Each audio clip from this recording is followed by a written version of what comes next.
เท้า จ้าเอ๋มาอีกแล้วนะ มือแรงเลขออก มาอีกแล้วนี่ มือแรงวันจันทร์เลขออก นี่เนี่ย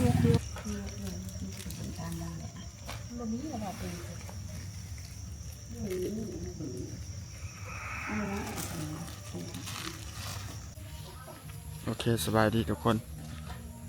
สบายดีตอนนี้เรากำลังสีไปพังหอเขาไปหอเขาเนาะหอเขาอยู่วัดตอนนี้เรากำลังเยี่ยมไต่โคมยังสีลงไปทุกคนผู้ใดเข้ามาอย่าลืมฝากกดไลค์กด Subscribe เพื่อเป็นกำลังใจให้เราเนาะทุกคนโอเคเดี๋ยวเราจะพาไปเบิ่งทุกคนไปนี่เขากำลังเดินทางลงไปวัด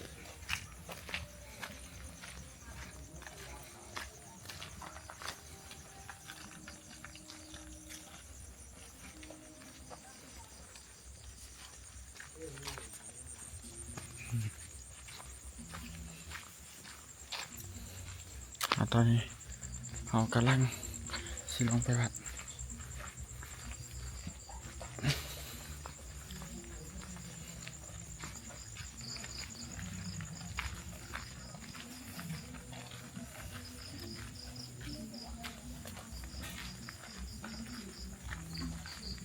ได้เวลาล่าหอเขา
ยิ้มอาจจะบหวาน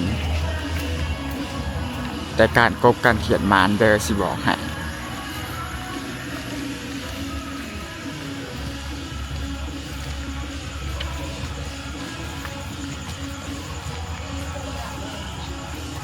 ได้หอดได้เท่าไหร่แล้ว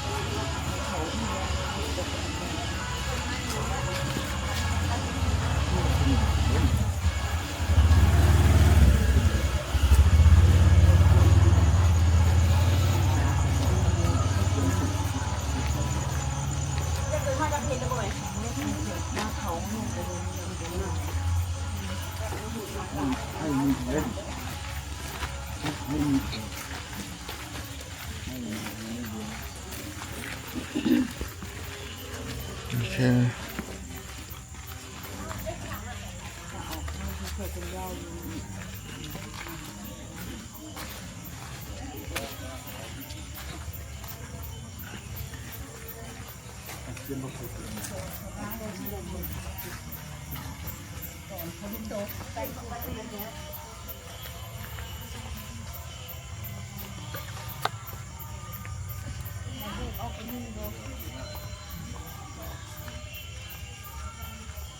นี่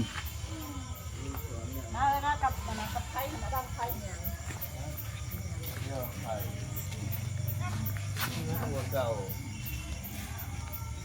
อย่างนั้นทุกคนเ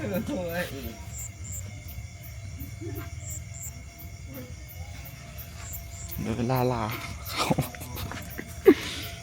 เงินทุกคน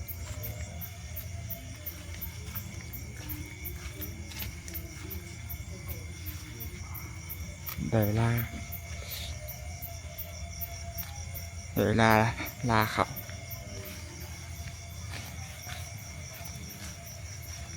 หอดวัดแล้ว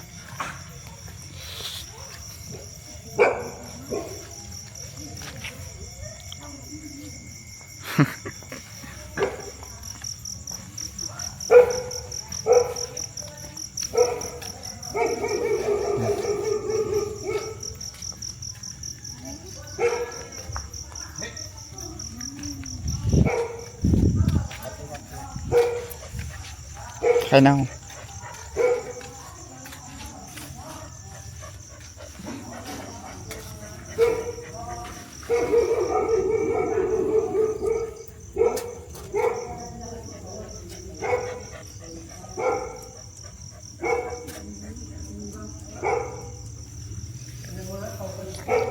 โอเคทุกคนตอนนี้เรามาหอดวัดแล้ว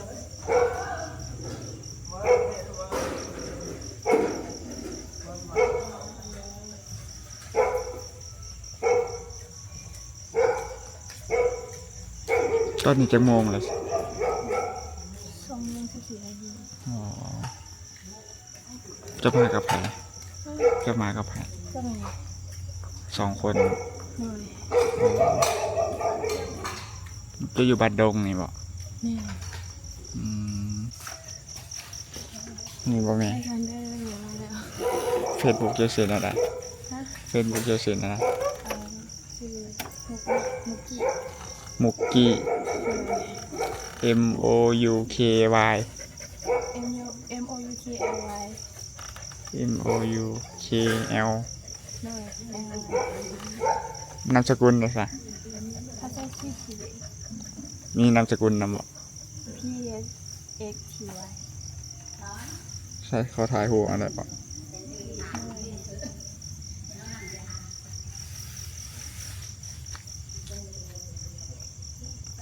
อยู่เนี่ยสัญญาณเน็ตอย่างมันถึงได้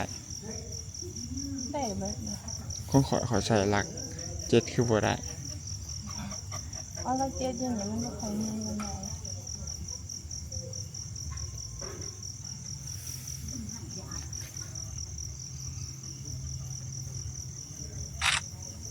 เข้าใจเลย เดี๋ยวได้กันได้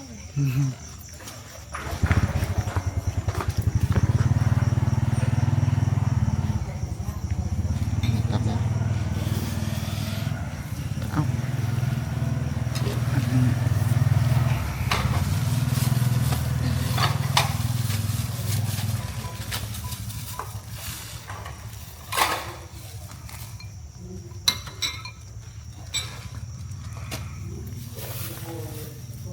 อันนี้เอื่อยกับแม่เขา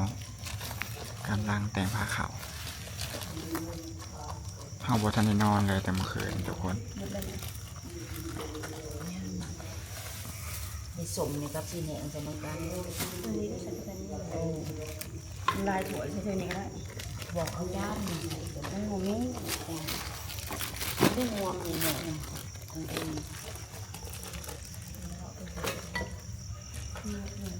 เป็นการนั่งแหละ มันมีระดับเป็น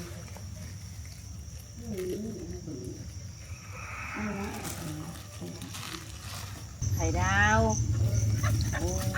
จริงๆมันจะมาโต อย่าออกจากเพื่อนมันจืดบ่ แม่นบ่พาออกจากเฮือนบ่วะ ไม่บริสุทธิ์เลยว่าสิมี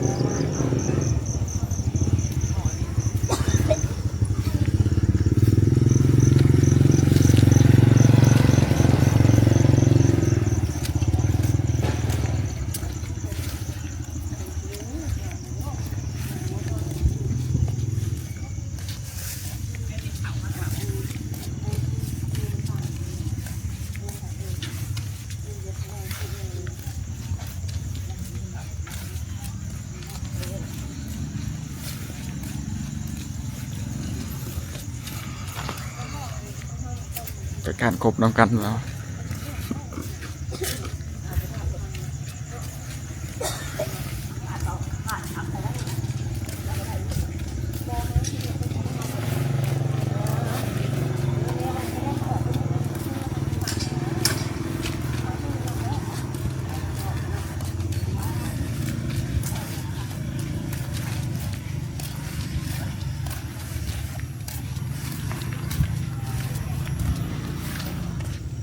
ใครแล้ว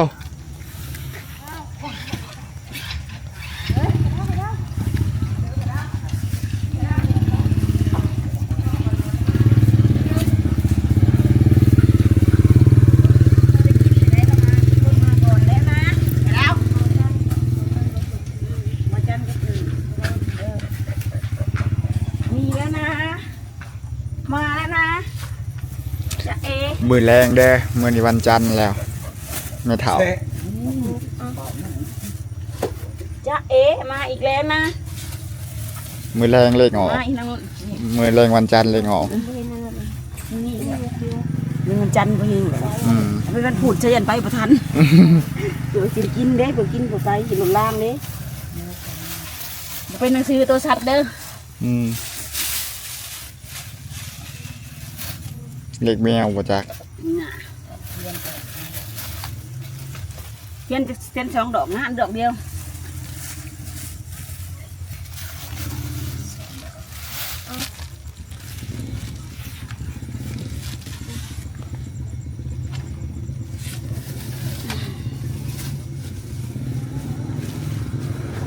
คือนี่ไปให้เงินหนูครับ ให้อะไรเข้ามาเอาก่อนเลยพวกนั้นมาเอาก่อนได้บ่ เอาไว้ อ๋อสอยังเขาอยากมากินเนี่ยก็ยังเห็นใบพันหนึ่งอย่างเงี้ยเอาบริสนต้องเอานะ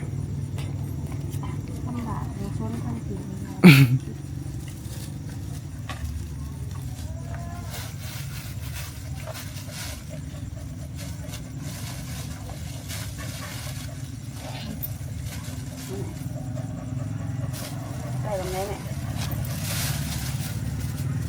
ไอ้นายนี่มันก็ได้เขาหลุดถึงด้วยน้ำมันกระเพงบุญของเขากระดินเด้อทำเดียวไม่จังเขาเอาน้ำดูเปล่าหาเราเป็นอ่ะอีเมียบ่มีน้ำให้กินเลย แค่นั้นแหละ เอามา2 อันลืมหลายจากเขาเอามาเองไหมเอาเนี่ยมันจะตีนมาเด้อมาเลยเด้อมาให้กินผักแหน่เด้อผักลายๆนี่ผักขาวก็เป็นเนื้อเสียบแจกไปหัดจับเอาได้ให้นอนแต่ถึงเด้อ เล็กแมวบ่มาแรง เวลาอยู่เย็นเป็นสุขได้หาเงินหาคำได้กายสบายใจเด้อพี่นังหนักพี่ปวดธรรมดาเด้อนี่แม่ผู้ใช้ในหัวเทียงแท้ๆเนาะไม่ครบสุดเบิดเด้อใช้ตรงนี้เบิดนี่นะเฮ็ดบ่ให้เหี่ยวดอกเยอะแยะให้อีเมียเงินให้แม่ญาติให้เต็มคาราบาลใบใช้เงินค่ะแกบ่พอขาดุขารามไปบ่พูดอะไรได้อย่างดอกใช่เลยอันเทียนกับอันไม่นอนเขาควรจะเอาเส้นเห็ดเขาเลยจะบอกอยู่บนเราเลยเอาไปทานออกไปเอาจังไหนแล้วไปจังไหนจังไหนไปเลยจังไหนแล้วกินอิ่มน้ำตำลานแล้วก็2 ใบเด้อละใบเลยถูกคอยคนจับทุกทุกแล้วคอยสุกินยิงเป็นไปให้ลูกเต้านี้ลูกร้ายมีโชคมีลาภเด้อแบบเด้อเห็ดยังทำยังไปขึ้นให้เกินให้ลูกหลวงไปได้ด้วยดีบ่อยมีอุปสรรคยังมาคัดขวางให้บรรลุก็มาทุกสิ่งทุกอย่างเด้ออยู่เย็นเป็นสุขได้ใหม่เขาบอกกันอีกไม่ต่างที่สุดของเราคือนี่แต่ยังสิมาขอ มือแรงมันขับฟันเด้อเลขแมวก็ได้เลขหยังก็ได้ดอก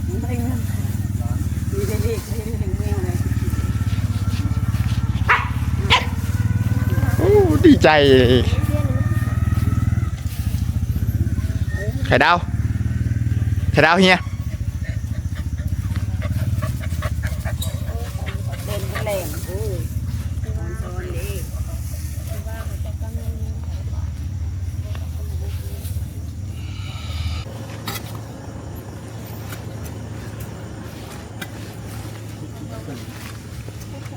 คุณนายหนึ่งเด้จะพูดเลยจะพูดยักษ์ก็ให้เราเขาพูดยักษ์ไปเห็ดสองอันเลยเห็ดแดง เดี๋ยวเดียวเลยจุ่มสองเลย มองว่ายักษ์ยักษ์ไม่ใช่ โอ้ยหมูเนี่ย แล้วก็ยักษ์ผิดเยอะต้องเห็ดสองกองเขาประเดี๋ยวงานกันต้องแบ่งกันมา มันเรืออยู่บ่หายเฮา เห็ดอะไรเห็ดเขาก็ใช้มกหนึ่งนะ มันก็สิเฮ็ดคือกัน เอาหอยเอาไป เรียบร้อยเลย เอาอยู่บน เอาไปทุกมันจะขอยนี่แหละ เทียนอันเลยก็ได้ ไอ้ที่หันมาเรียบร้อยเลย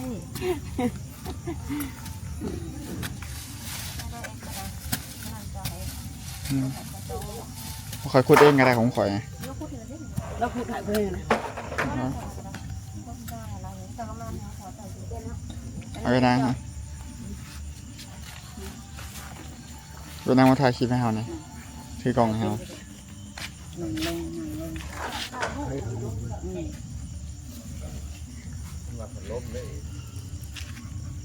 เมื่อบ่จัก ถ่ายแล้วบ่นี่ เอาได้ครับ มียังนะเบาบายหน่อย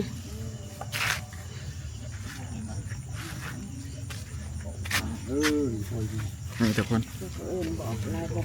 พายกระตากะโอ้ยกูกระให้กูมาจับกล่องจับแกงที่มันคือคักบัดนี่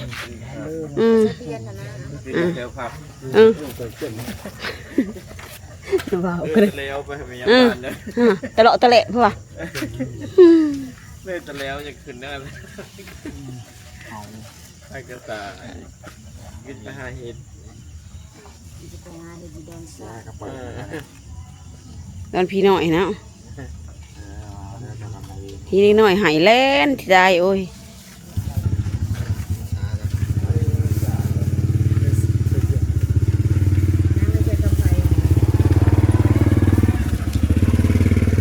จะไปเป็นไงดี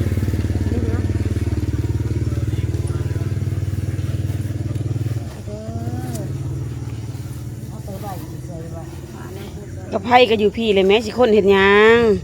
หมูกับไส้คือกัน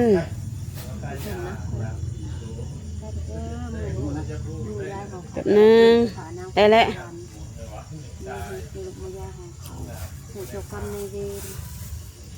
และที่สัมภเวสีบ่มียาให้มาหักจับเอาเด้อผู้ใดผู้เจ้ากรรมในเวรให้มาหักจับเอาหัวของเธอเด้อให้มากินเด้อบ่มีเวรกรรมต่อกันเด้อถ้าสุขข้อเป็นถ้าสุขถ้าสุขแก่เป็นหัวใจยังจะมีใจเขาขาดเป็นคนเดียวจะได้บุญเงินเด้อบ่มีเนื้อมาขัดขวางแต่มันลุหยอกไปได้โดยที่ประสบความสำเร็จทุกสิ่งทุกอย่างเข้ามาในหน้าที่เรียกงานมีเสียมี โอ้ยสาธุเด้อเอาแบบคนข้างๆเว้าหาก็ได้เด้อคนข้างๆเว้าแล้วก็แล้ว จับเอาเด้อ อืม หอยมีกรรมมีเวรได้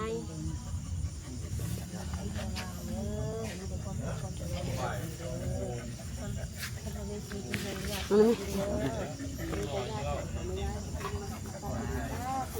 ตกมาครับ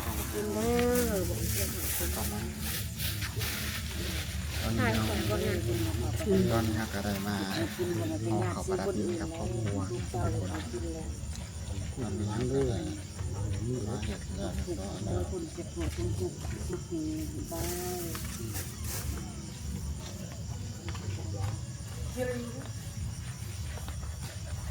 ใส่หูไม่ค่อยละบ่อย บริษัทเขาถ่ายวิดีโอในหลังจากนี้ก็แล้วทุกคนเอาเชียบเลยนะเอาเสีย เลื่อยอยู่หนาเฮือนว่าใส่แล้วว่าหนาเฮือน ก็หาหมกบ่เลยกับมีแต่ใส่ ใส่อยู่บนหนาเฮือนนะ ไอ้หมกที่ดีจัง เอ หม อก คนไทยก็